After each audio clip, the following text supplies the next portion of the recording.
Budget নিয়ে যে সকল সংগঠন বিভিন্ন সময় চুলচেরা বিশ্লেষণ করে থাকে, আলহামদুলিল্লাহ আল্লাহর রহমতে তারাও বলেছে যে এই বাজেটটি অনেকটাই জনবান্ধব।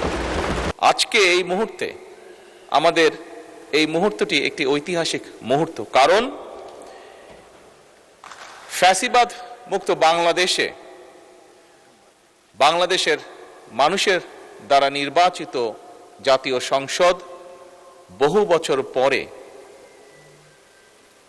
সেই সংসদে জনগণের সত্যিকার নির্বাচিত প্রতিনিধিরা আলোচনা করে একটি বাজেট পাশ করেছে।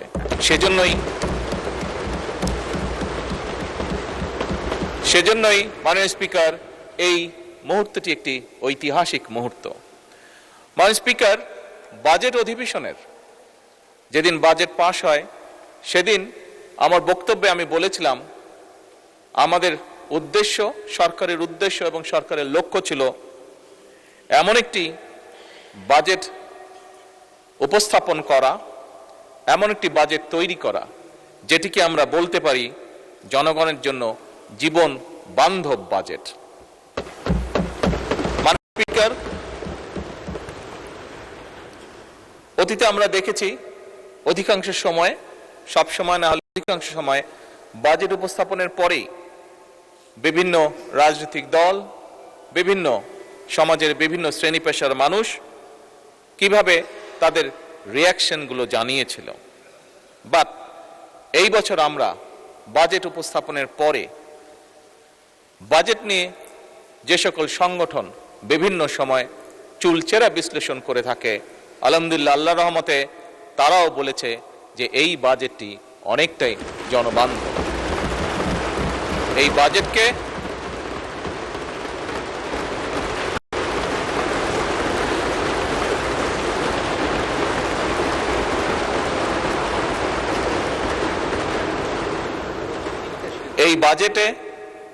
আমরা যা করতে চেয়েছি সেই সকল সংস্থা বা সংগঠনও মনে করে যে আমরা সেটি করতে সক্ষম হব। তবে মাননীয় স্পিকার, এই বাজেটের সুফল যদি জনগণের কাছে পৌঁছে দিতে হয়, এই বাজেটের সুফল যদি জনগণের দোরগোড়ায় পৌঁছে দিতে হয়, তাহলে অবশ্যই মাননীয় স্পিকার, আমি সরকারি প্রশাসন কিংবা বিভিন্ন বেসরকারি কর্তৃপক্ষ সবার সহযোগিতা কামনা করি।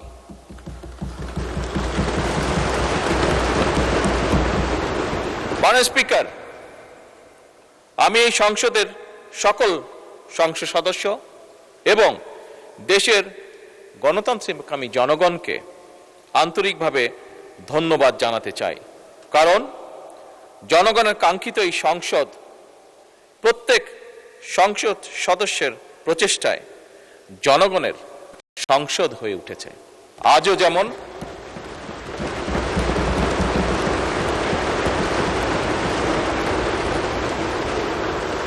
যেমন মাননীয় স্পিকার, একটি বিল উপস্থাপনকে কেন্দ্র করে আমাদের মধ্যে হয়তো দ্বিমত আছে, কিন্তু সংসদের উভয় পার্শ্ব প্রাণবন্ত আলোচনা করেছে এবং প্রাণবন্ত আলোচনা করার মাধ্যমে প্রত্যেক যারা আলোচনা অংশগ্রহণ করেছেন, এমনকি মাননীয় বিরোধী দলীয় নেতাও সেই আলোচনায় সংক্ষিপ্তভাবে অংশগ্রহণ করেছেন।